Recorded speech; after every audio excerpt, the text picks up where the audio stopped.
So, kung kayo po nahihirapan, so ito na po yung mga requirements na kailangan nyo talaga para ma-process po kaagad ang inyong debt claim. Huwag po kayong maging busy. Kung meron po kayong time, lakarin nyo po yan. Kasi habang tumatagal po ng tumatagal, lalong tatamarin po tayo. Kaya ang sabi ko, hindi po kami tatamarin at hindi po kami busy. Kasi kailangan po namin itong maayos.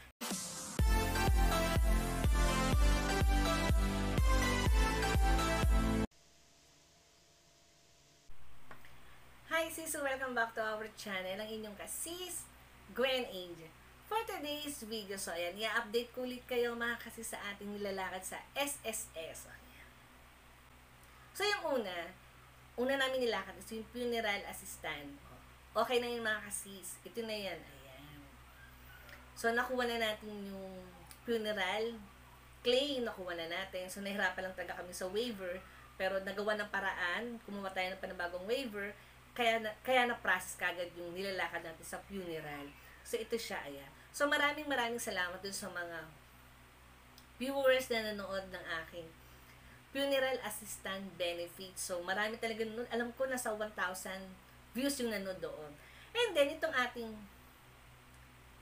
pag-uusapan ngayon ay sa debt claim application. Ayan.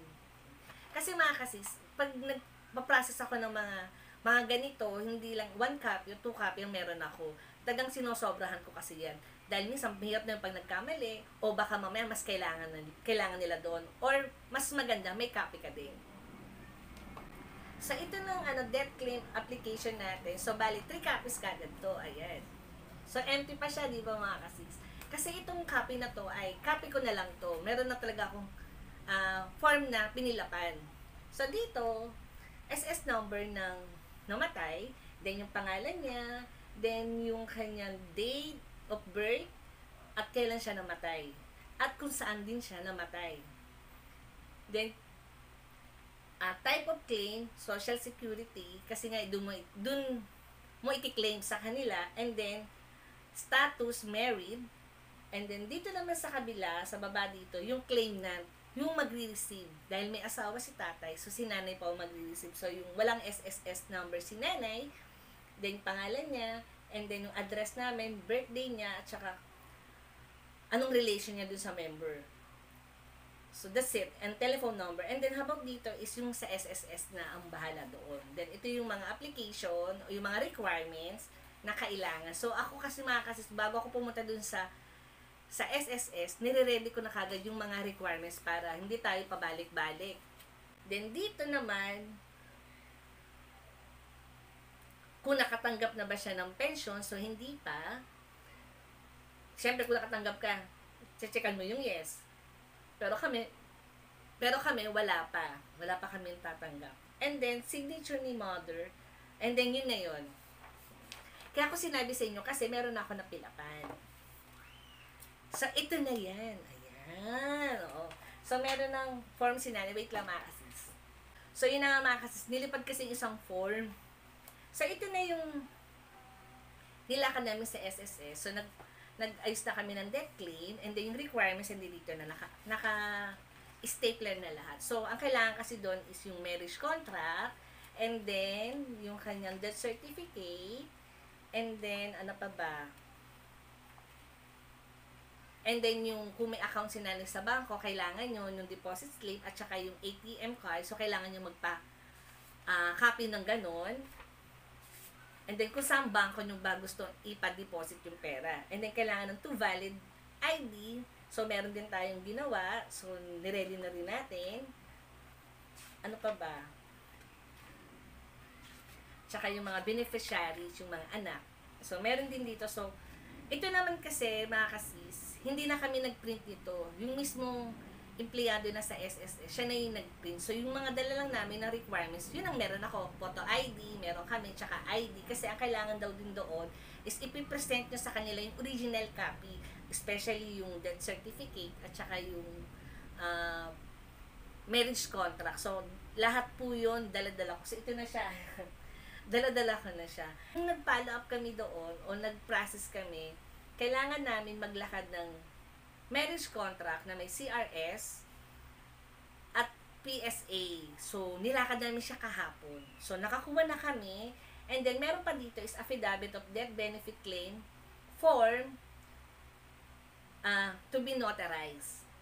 And then, meron pa death certificate of member na CTC by LCR with PSA. Ito naman, about to, tinanong ko na yan dun sa PSA. So, kung meron daw kaming death certificate na nanggaling sa City Hall, so meron ako noon, except pa doon nanggaling sa funeral, meron akong nilakad na from City Hall ng death certificate, nagpa 2 copies ako, and then meron din akong PSA na 1 copy na pinadala ko dito sa bahay. So, halos lahat, inayos ko talaga lahat yung mga requirements. So, ito naman pag-uusapan natin is yung Senomar. Kung ilang beses daw kinasal yung lalaki at saka yung babae. Kasi daw yung panahonan noon, wala daw Senomar. Oo. Kaya, pero daw ngayon daw, kasi kung gusto mo magpakasal, pwede kang kumuha ng Senomar para malaman mo kung yung partner ng babae kinasal na sa una o ilang beses na siya kinasal. So kami, yun kasama sa requirements kasi namin. So, nag-process kami kahapon. Para aware din kayo. Para kung sakaling magpapakasal kayo, pwede kayong kumuha ng Senomar para malaman nyo kung ilang beses na kinasal yung inyong partner. So, ito na yun mga kasis. So, ito naman, ito yung sa Senomar. Buti na lang, meron pa ako natabi na isang empty form. So, dito naman, meron namang pattern dun eh. Pero mas magandang gawin yung mga sis, magpa-schedule kayo o magpa-appointment kayo para pagdating nyo doon, hindi po kayo mahihirapan. Kasi ang ginawa po namin, nagpa-appointment kami, and then kung anong oras kami pupunta, so nagpa-schedule kami kahapon, ay nung isang araw pa, pero kahapon kami pumunta, and then naglagay kami ng time kung anong oras kami pupunta is 1 p.m. So before 1 p.m. doon na kami. And then, nagtanong kami doon na kami po yung nagpa-appointment. Sabi nila, kumuha daw kami ng form. So, hindi ko alam kung anong form ang kukunin kasi kung marriage contract ba or ito. Pero nagtanong uli ako sa guide kung ano yung CRS. Sabi niya, ito daw, Senomar. So, nagfill up ako. And then, dun sa PSA, sa may basement, doon kasi kami pumunta, and then doon ako nag-fill up. And then, nagpa-screening kami. So, sinasabi ko sa inyo mga kasis, kailangan kayong pumunta bago kayo pumunta, magpa-appointment kayo. Kasi meron kaming nakita doon ng mga tao na nakapila din. Sila yung mga hindi nagpa-appointment. So, ang dami.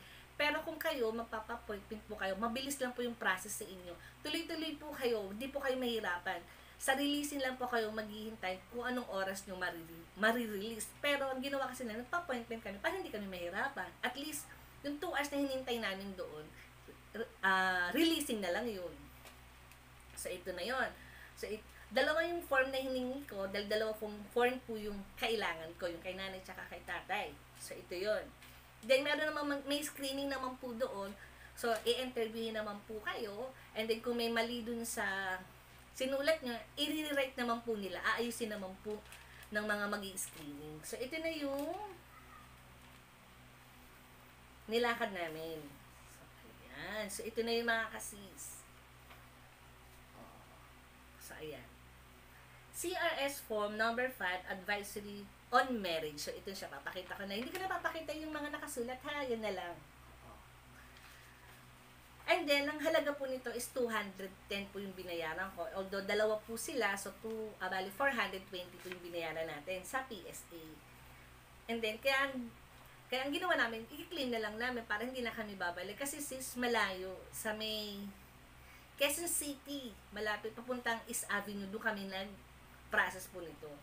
Ayan. And then, ito yung original. And then, kanina, nagpa-photocopy na ako, nagpa-colored copy ako nito, kasi yung pong hihingiin ng SSS. So, yung original nyo, titignan lang po nila yan, hindi po nila yung kukunin sa inyo. Ipapakita nyo lang po na talagang meron kayong hawak na original. And then, ang kukunin po nila is yung photocopy. So, ako naman, photocopy ako, colored din. Colored din ako nagpa-photocopy, para original din siya. And then, kukunin naman po nila yun. So, ito na yun. So, sabi ko nga kanina, dun sa record natin, meron siyang affidavit for death benefit claim. So, ito na yan. Ayan. So, maraming salamat sa pinsan ko na si Danica Alcantara. Siya po ang nag-print nito. Siya talaga yung tumutulong sa akin na mag-process nito. So, siya talaga yung nag-i-input dun sa online, sa funeral, and then ito humingi ako ulit ng tulong sa kanya para naman dito sa affidavit for death benefit claim. Dahil ang plano ko is bukas ko na po siya lalakarin. So, pag-aaralan ko po talaga yung nakalagay dito. Pero dahil ang pinsan ko ay siya na po ang sumagot, susundan ko na lang yung mga sinulat niya. Then, kailangan din siya notary. Ayan.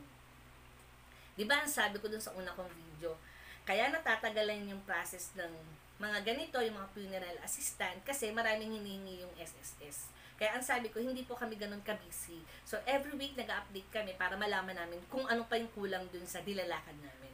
So, ito, pagpunta namin bukas sa SSS, dala-dala ko na yung CRS na PSA plus affidavit of death, death benefit claim ng notary na rin. Bukas ko na rin ipaprocess para tuloy-tuloy na po ang pagpasa natin sa SSS. And then, yung sabi ko kanina, yung CTC by LCR or PSA, ito naman po, itinanong ko na din sa PSA kung anong ibig sabihin po niyan. Yung sabi ko nga kanina, kung meron kaming death certificate na nanggaling sa City Hall, yun, pwede yun. And then, kung meron kaming death certificate na PSA, pwede rin yun. So, yung both ng dalawang yun, meron po ako. Kasi ako talaga ang naglakad, kaming dalawang nanay naglakad, lahat ng mga document na kailangan talaga namin. So, kung kayo po nahihirapan, so ito na po yung mga requirements na kailangan nyo talaga para ma-process po kaagad ang inyong death claim. Huwag po kayong maging busy. Kung meron po kayong time, lakarin nyo po yan. Kasi habang tumatagal po ng tumatagal, lalong tatamarin po tayo. Kaya ang sabi ko, hindi po kami tatamarin at hindi po kami busy. Kasi kailangan po namin itong maayos. So yun lang mga kasis, maraming salamat. Samahan nyo ako dito sa ating SSS update. So yun lang po mga kasis, maraming salamat. So don't forget to like and subscribe.